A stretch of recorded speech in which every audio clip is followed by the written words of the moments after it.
Assalamualaikum warahmatullahi wabarakatuh. Halo semuanya, ketemu lagi dengan saya Nofriska Krisanya. Saya hari ini akan sharing terkait dengan corporate communication dan apa-apa aja yang terkandung di dalamnya gitu ya. Teman-teman pasti sering dengar yang namanya Corcom ya, corporate communication, di mana ini pasti biasanya lazim dalam sebuah perusahaan. Dan tentunya dalam marketing ini juga sangat penting. Ya, mungkin sebagai permulaan teman-teman nanti bisa lihat ya, karena di sini saya terkait corporate communication akan bahas tentang corporate image dan corporate identity. Untuk paham apa itu corporate image dan corporate identity, teman-teman nanti bisa lihat YouTube-nya Dr. Walters ya, brand image versus brand identity yang gampang sangat untuk dimengerti. Nah, kita langsung masuk ke dalam corporate communication dan apa aja yang terkandung di dalamnya. Di sini saya akan bahas mengenai tentang corporate identity, corporate communication, dan nanti ada satu lagi namanya corporate image. Nah, teman-teman, ini adalah corporate communication. Saya ambil beberapa definisi dari berbagai sumber.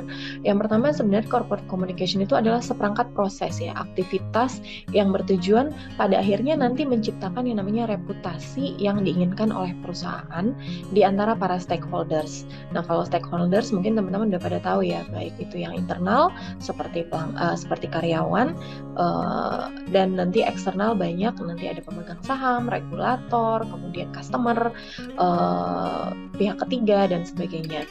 Nah, sebenarnya corporate communication ini akan menjelaskan tentang misi mereka, apa yang menjadi tujuan mereka, dan selanjutnya mengkomunikasikan visi dan nilai mereka menjadi sebuah pesan yang kohesif, terstruktur kepada para stakeholders.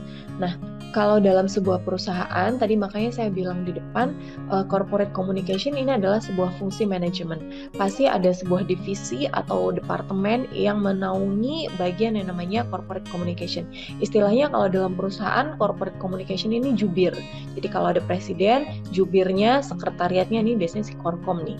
Nah, corporate communication ini teman-teman nggak cuma melibatkan yang namanya eksternal, tapi ini juga ada komunikasi internal di dalamnya.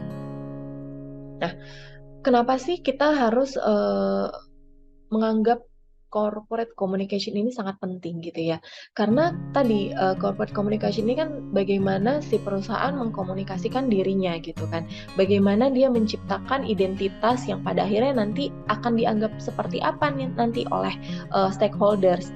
Nah, pada akhirnya corporate communication ini akan berpengaruh terhadap brand awareness.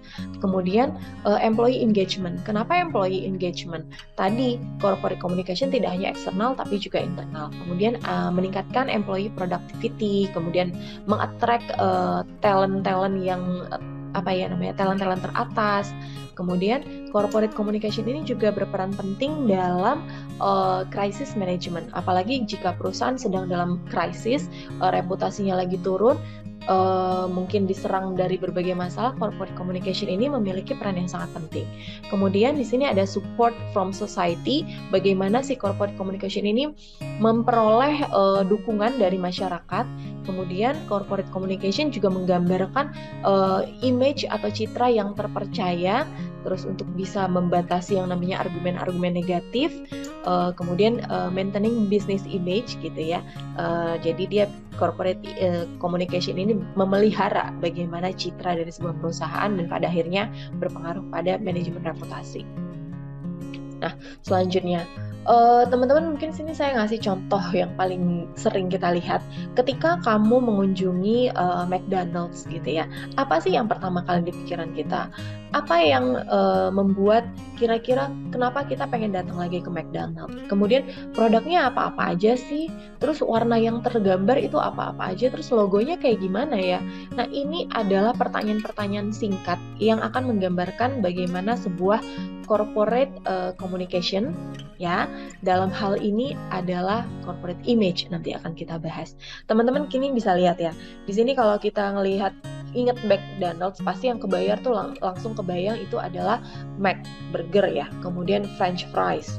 Kemudian untuk store-nya udah tergambar, dia biasanya akan menggunakan industrial theme gitu kan, yang simple, modern.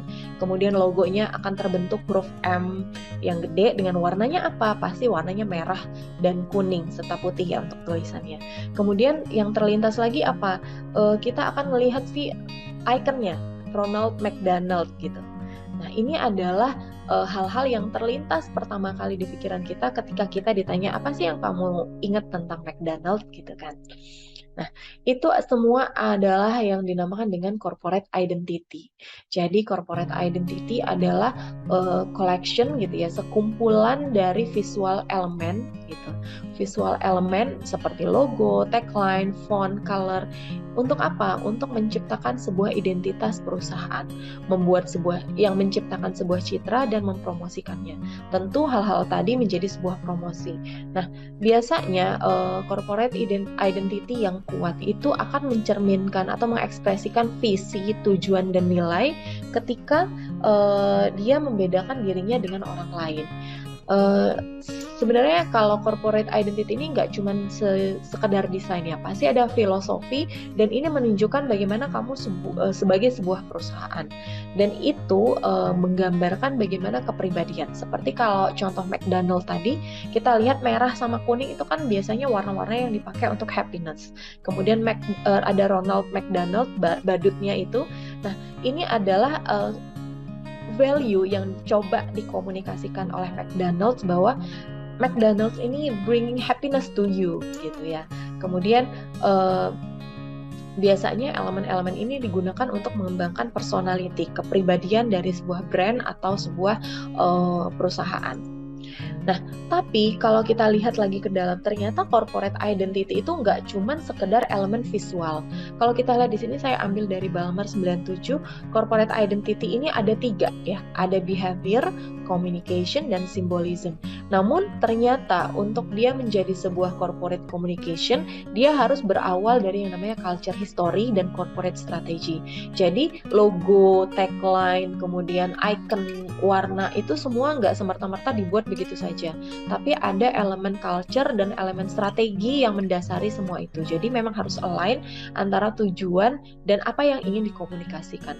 Nah, pada akhirnya CI atau corporate identity ini akan bisa mendukung yang namanya organizational performance, financial performance, sales, environment, kemudian HR, dan pada akhirnya nanti di waktu yang akan datang membentuk yang namanya corporate reputation.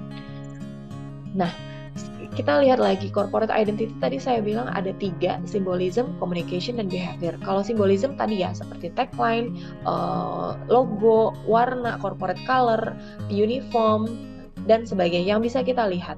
Kalau communication itu mengidentifikasi bagaimana si perusahaan itu mengekspresikan dirinya melalui komunikasi. Jadi bagaimana si perusahaan berkomunikasi, dan ini menyangkut internal dan external communication. Nah, ini biasanya terlihat dari media sosial ya teman-teman. Kalau teman-teman lihat media sosial beberapa brand, ada yang dia cara berkomunikasinya santai, seperti mungkin para startup, Gojek, Tokopedia, benar-benar yang kekinian banget.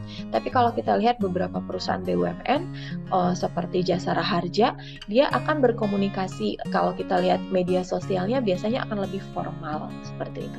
Nah, yang ketiga ada elemen behavior. Behavior ini kan perilaku ya. Jadi identity yang diciptakan oleh perusahaan melalui perilaku. Biasanya ini bisa dilihat dari perilaku karyawannya. Saya sering mencontohkan